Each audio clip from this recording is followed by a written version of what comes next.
Don't know what you're saying. You're flying higher than a plane and you're not complaining. Okay, good day. My name is Princess Marlene Ignacio and I am a student nurse. And for today's written demonstration is, I will demonstrating on how to do a CBG monitoring. So CBG monitoring is a technique that is used to assess a person's blood sugar levels. And CBG stands for capillary blood glucose. So in this video, I will show you the different steps as well as the materials that we will be needed. So this allows a diabetic patient to make frequent adjustments in their caloric intake and the use of anti-diabetic medications. So let's proceed to the procedure. The first procedure is we need to introduce ourselves to the patient and identify our patients to establish rapport. For example, good morning, sir. My name is Princess Marlene Ignacio and I will be your nurse for today. So may I ask, what is your name and your date of birth, please? So we need to identify our patients para makasigurado tayo na we are making the right procedure to the right patient. Next is we need to review the patient's medical history for diabetes type, medications, and anticoagulant therapy.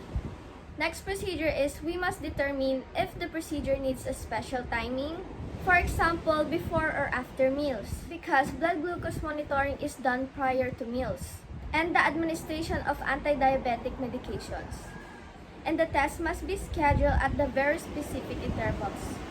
So next, we must gather all the equipments that we will be needed. So these are the equipments that we will be needed: the disposable latex-free gloves, alcohol swab, lancet or automatic lancing device, the 2x2 gauze, reagent strips, and the blood glucose meter. So having the equipment prepared and available promotes organization, safety, and timeliness. So the next step is we need to determine our blood glucose meter need to be calibrated. So ang calibration po kasi is done regularly to ensure the accuracy of reading. So when I insert the test strip, it is automatically on. So after calibration, we need to assess the patient's site for skin puncture. Kasi integrity on the puncture site may minimize the risk of infection and promotes healing. After that, we must always perform hand hygiene to prevent a transfer of microorganisms. And then, before starting the procedure, have the patient to wash their hands with warm water or with alcohol swab to reduce transmission of microorganisms and increases blood flow to the puncture site. So the next step is we need to remove the reagent strip on the container and then immediately reseal the container. And do not touch the test pad prior to the reagent strip. And then we must follow the manufacturer's instructions to prepare the meter for measurement. Kasi this prepare the meter for accurate readings. And then place the test strip on a glucometer or on a clean dry surface. Then we must always apply a non-sterile gloves to protect the nurse for the blood contamination. Then let's proceed to the actual procedure. Good morning, sir. So I am Princess Marlene Ignacio and I am your nurse for today. So may I ask, before I proceed to the procedure, what is your name and your date of birth? Joshua Pasamonte, July 16, 2001. Okay. So sir, I am here to do CBG monitoring. CBG stands for capillary blood glucose. So dito po natin i-check yung blood sugar nyo using po itong glucometer natin. Dito natin ma-check kung meron kayong high blood sugar levels or low blood sugar levels. Okay lang po ba yun sa inyo? Yes po. So may mga katanungan pa po ba kayo? Wala na. Okay. So okay sir, mag-proceed na po tayo sa procedure natin. Okay. So have the patient to wash their hands first with soap and warm water or a clean with an alcohol swab to reduce the transmission of microorganisms and increases blood flow to the puncture site. And then apply a non-sterile gloves to protect the nurses from contamination of blood. So the first thing to do is to assess the patient's puncture site. It is important to check the patient's puncture site, especially the fingers, for any signs of inflammation, redness, bruises, swelling, and edema.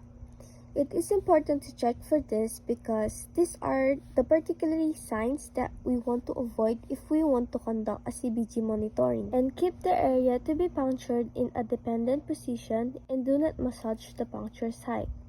And avoid having the patient to stand during the procedure. The next step is put the lancet on the lancet device and then gently squeeze the tip of the lancet and remove it. And then cover the lancet device. And then adjust the appropriate number on the lancet device. And then remove a reagent strip from the container and reseal the container cap. Do not touch the test pad portion of the reagent strip. And then place the reagent strip on the glucometer and wait until it's automatically on. Before you puncture your patient fingers, you may clean it first with an alcohol swab. And then wait until it's dry to avoid contamination. And when it's completely dry, you may now puncture the finger of your patient. 1, 2. Gently squeeze the finger above the site to produce a large droplet of blood. Wipe the first drop of blood, then transfer the second drop of blood to the reagent strip. Then immediately press the timer unless it starts automatically with insertion of the reagent strip. And then check the result on the unit display. This is the result. Apply pressure or ask the patient to apply pressure. We're using 2x2 gauze pad or clean tissue to stop the bleeding. So check again the result. After checking the result, turn off the meter and dispose the test strip, 2x2 gauze and lancet. And disinfect the device that you use.